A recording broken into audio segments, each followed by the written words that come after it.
Okay, hello everyone and good morning. I'm very happy to be here with you, and just tell you that I'm a rather dated person. I never really knew what a TEDx event was. And when my daughter spoke to me about it and said something about youth and development, I thought I'd just come here and talk about young people and job creation and the usual stuff we talk about. Until a group of young ladies came to me to explain that I was actually expected to speak in 16 to 18 minutes about one idea that can change the world.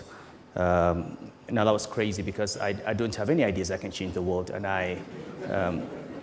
the thing with young people is that they're the most difficult audience to address. I have found myself in situations where I address people of your generation, and frankly, the questions I get are more incisive, more intelligent, more thought-provoking than the questions I get from people of my generation at all levels.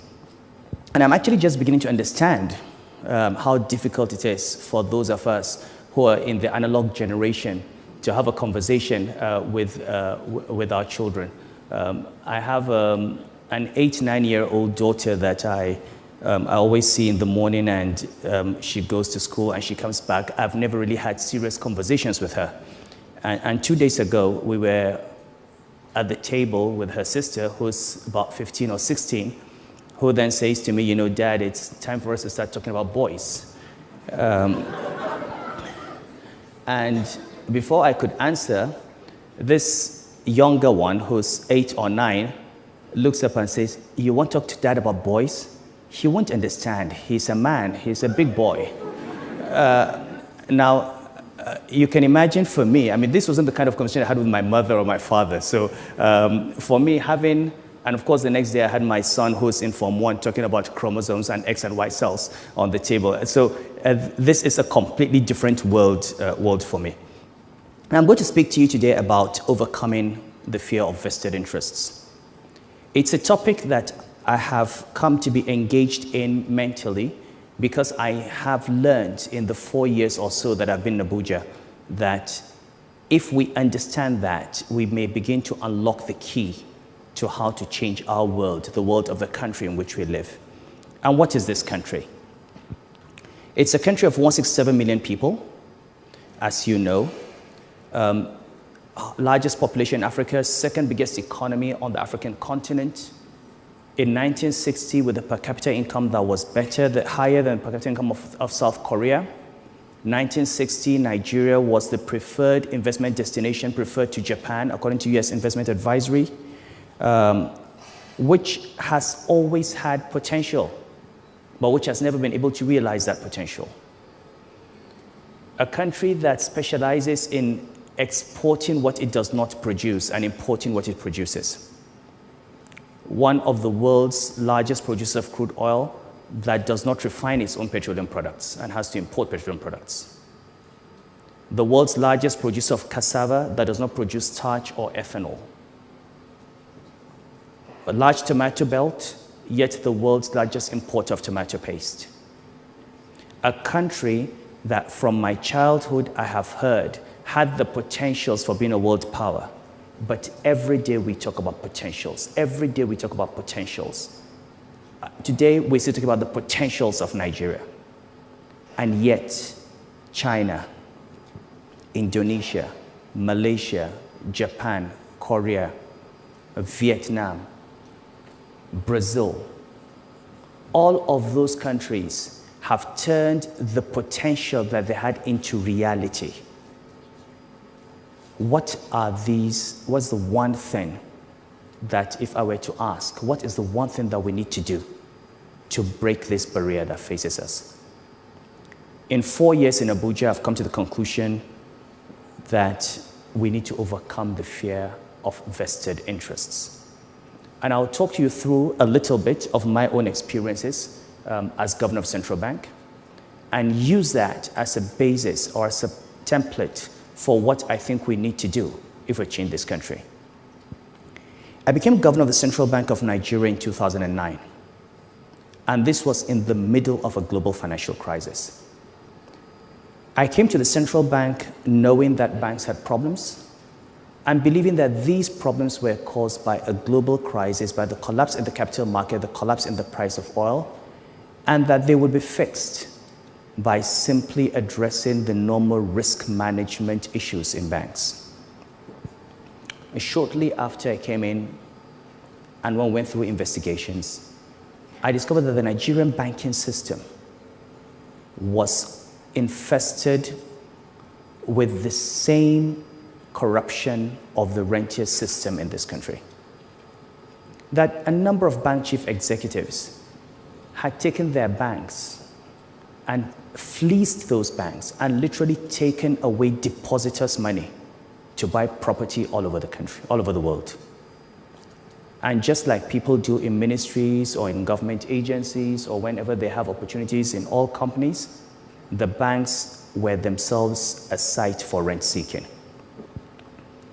The fundamental character of the Nigerian state is that for decades, since we found oil, it has existed not to serve the people, but as a site for rent extraction by a very small minority that controls political power. And it doesn't matter where this group comes from, whether it's North or South or Muslim or Christian or military or civilian. The state has always been a site for the extraction of rent, with the exception of a few years that we can think of where we've had development.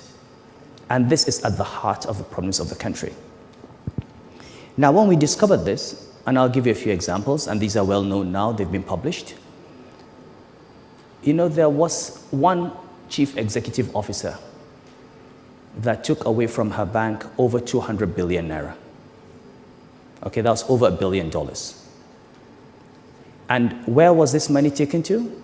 Purchase of property. We recovered from one CEO 200 pieces of real estate in Dubai. Real estate in Johannesburg, real estate on the Potomac in Washington, apart from shares in over 100 companies. And all of that was purchased with depositors' funds. We went to the court in UK on the case of another CEO. We got a judgment against that CEO for 142 billion naira. Stolen from the bank, taken to buy shares and manipulate the shares of his own institution, and also transferred outside to purchase property. Now, the first CEO we were able to convict, we recovered these assets and got a 6-month sentence and sorted it out. The second CEO, we finished our case, established in Nigeria, that we had a civil case in the UK, had a criminal case in Nigeria, established the case. 2 weeks before the closing statements were made, the judge was miraculously promoted to the Federal Court of Appeal after 3 years of trial, at the very end of trial, because someone, a very popular religious leader with hundreds of thousands of supporters, carried him to political authorities, and the system that was supposed to protect depositors and handle criminals was used and manipulated to promote a judge so that he would not convict a thief. Now, this is an example and an instance of the kinds of things that happen in a country that stop a country from reaching its full potentials. But my experience with the banking reforms and how it affects the fear of vested interest was the following.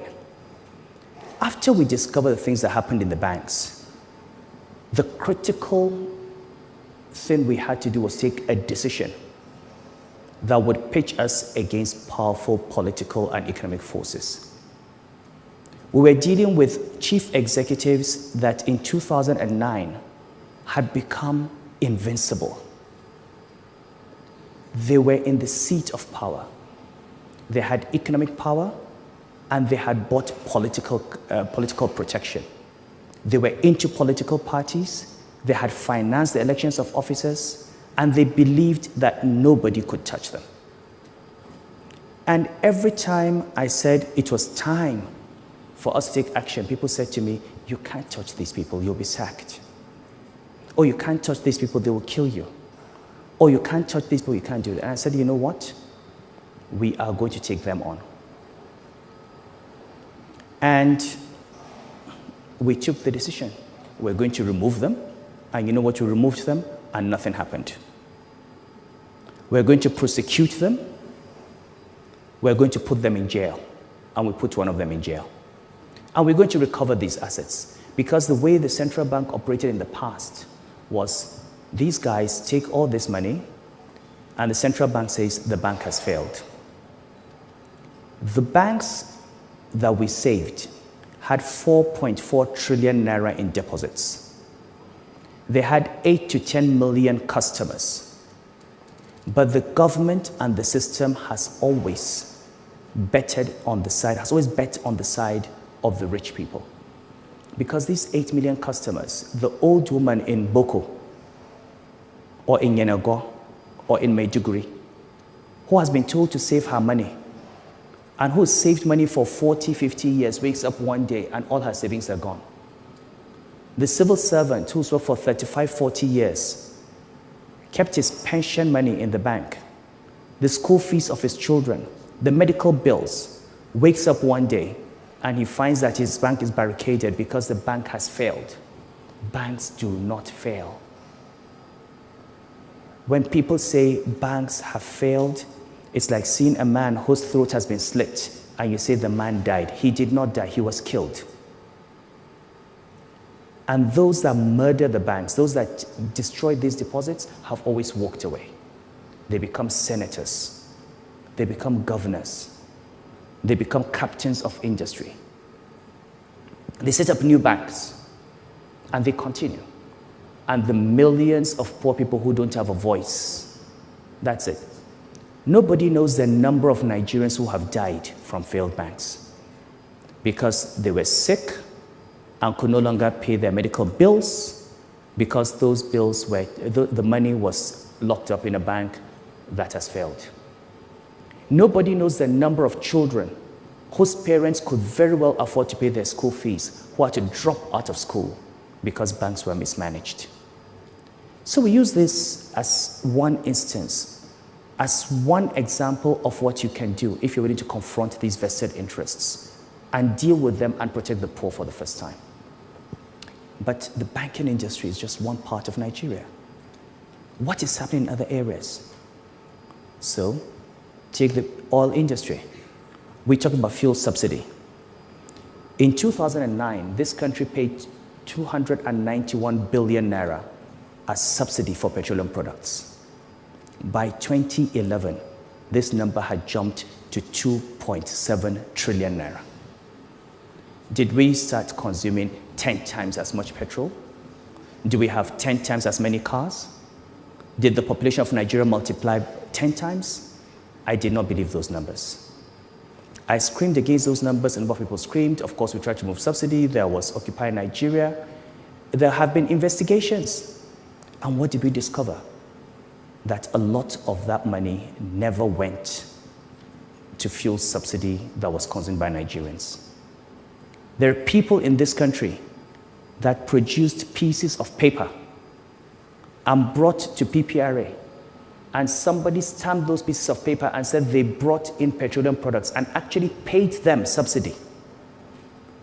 And those pieces of paper said, I brought 30,000 metric tons on so-so ship, and we discovered that that ship was nowhere near the coast of Nigeria on that date. We have seen vessels that did not even exist, that had been retired on bills of lading, and money has been paid. And you know what? None of them, as I speak to you, has gone to jail. This is the only country in the world where you have something called oil theft, where vessels can simply come and take crude oil and literally just drive out of the country. You see the numbers every day, 100,000, 200,000, 400,000 barrels a day. Nobody even knows. 7.3 billion naira. How does anybody take oil in a vessel and leave a country? We've got the Navy, we've got NIMASA, we've got security services, you've got the oil companies themselves. And every day we complain about the lack of development. We don't have development because vested interests continue to rape this country and continue to take the money out. And the only way you're going to move from potential to reality is to stop preaching and start asking yourself, how can we overcome the fear of vested interests and how can we confront them? And if there's one thing I learned from banking, it is that they are not to be feared. They stand on quicksand. They've got only two tools. They're not very intelligent people. It doesn't take much intelligence to steal. If they were smart, they probably would not be stealing. They'd find other things to do.